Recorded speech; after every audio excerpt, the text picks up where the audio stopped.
Hello and welcome to another exciting knowledge integration.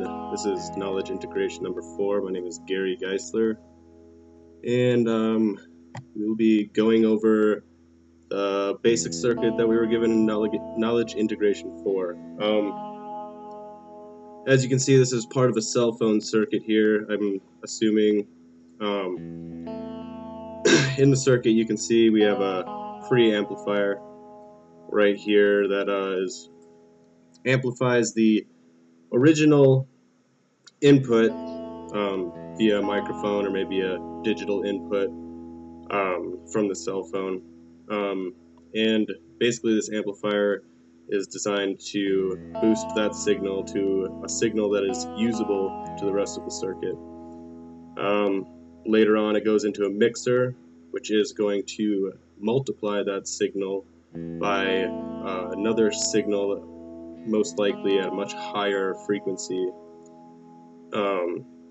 That then again goes into another amplifier, which amplifies that signal up to something that can be transmitted through an antenna. And before that, we have a bandpass filter to get rid of any noise or harmonics. So we'll start with the ECE 332 aspects. Obviously, we've got amplifiers in the circuit, as you can see, with these red arrows pointing to them.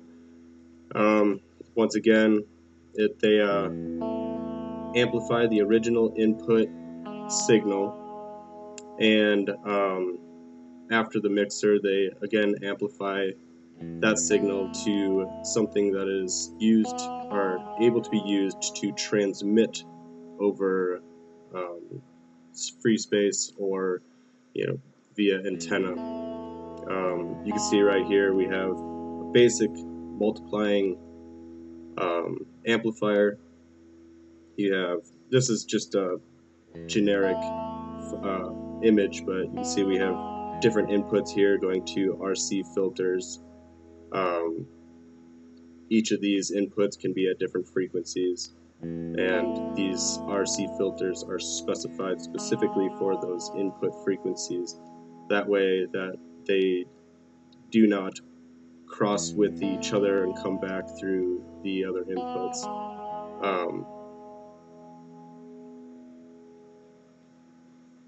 Next, for this KI, we're supposed to give some specifications for a regular common source amplifier in the pre-work. And I guess we could use one of those amplifiers for this purpose. However, you will run into a lot of problems, such as regular common source amplifier will also amplify any noise that's in the circuit. And I guess the benefit of using something like that would be cost efficiency. Quality would greatly suffer, I guess. So I'm assuming we'd use something like a differential pair, as we learned in ECE 332, because we learned about how well it is for canceling out common mode noise. Obviously, the gain for this common mode noise is GM-R0 over 1 plus GM-RS. And this MOSFET down here actually functions as that RS, as a source degeneration component. And as we learned in class, you can have extremely high resistance here that brings this gain really low, while maintaining just a small voltage drop, which would be VSAT.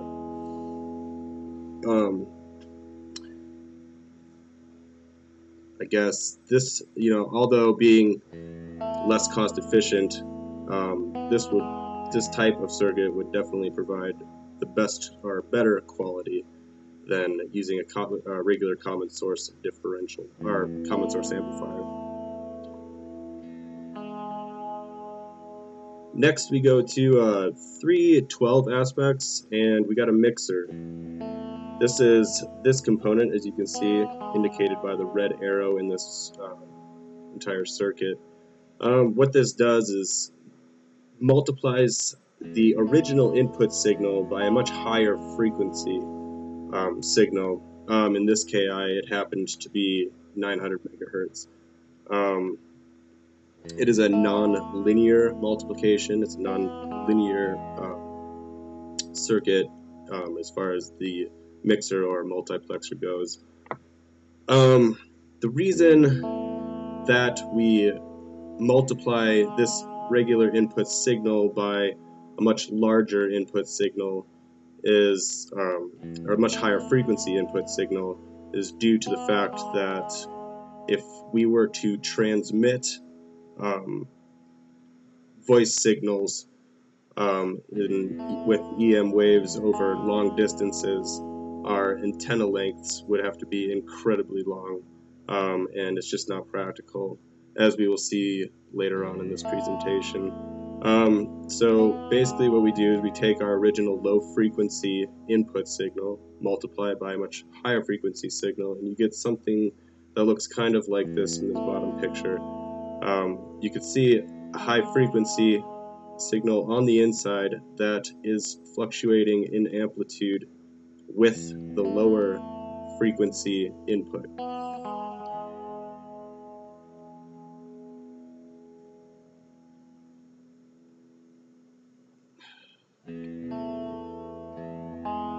Sorry, hold on a minute.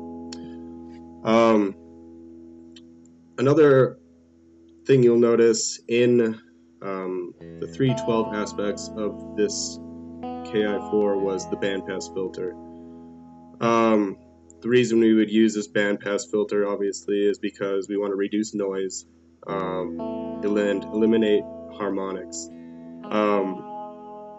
There are several different filters we can use, which come in the form of passive or active filters. While passive filters are cheap and simple, in order to get frequency attenuation for a specific frequency, you need to either use several of them in series or you use several of them in series, and that can take up a lot of space, uses a lot of room inside your component, and the more you add, the more it reduces the actual amplitude or power of your signal output.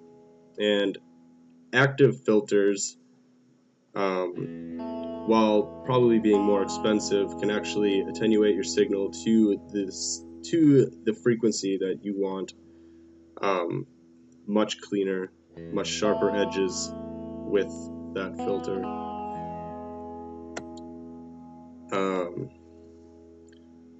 342 aspects, obviously we get into antenna length. Like I said before, this is why we need a mixer, because if we were to just try and transmit a 10 kilohertz signal, we would have antenna lengths that were miles long. And like Professor Marconi said, it's not really practical to carry a cell phone with that size of an antenna on it. So yeah, we use this mixer to bring our original signal up to a much higher frequency. In this, like I said, in this KI, it was 900 megahertz, and as you can see, at a quarter wavelength, dipole antenna would only need to be 8 centimeters long, and for a half wavelength, 900 megahertz signal, it would only have to be 14 centimeters long. Knowing that cell phone frequencies can get all the way up to 2 gigahertz plus, you can see that a quarter wavelength antenna would only be 3.5 centimeters, and a half wavelength would be 7.1 centimeters. KI also wanted us to go through different styles of antennas. As you can see from this, There are just 4 different styles. Here are dipole, obviously the ones that we've seen in class, parabolic, also pretty much satellite dish style antenna, a horn antenna, and a helical antenna. Obviously, for cell phone purposes, we want to use something more closely related to a dipole antenna because of the wave propagation that you see surrounds it. Most other antennas, as seen here, are very directional, which is good in situations where you know exactly where the source of the transmission is, or if you are not a moving antenna. But since cell phones constantly move around with us, it's best to have an antenna that can propagate equally in all directions, whether you're facing up or down or moving in a car across highways and stuff like that. Obviously, this satellite dish style antenna is great because it sits on the top of a house, it never moves, and it can remain pointed in one direction. So being directional in its wave propagation or radiation propagation patterns is ideal. As you can see, this horn antenna, very directional also, and a helical antenna. While it does have some propagation outwards, it's mostly focused in one single direction. And I believe that wraps up our knowledge integration number 4. Thank you very much.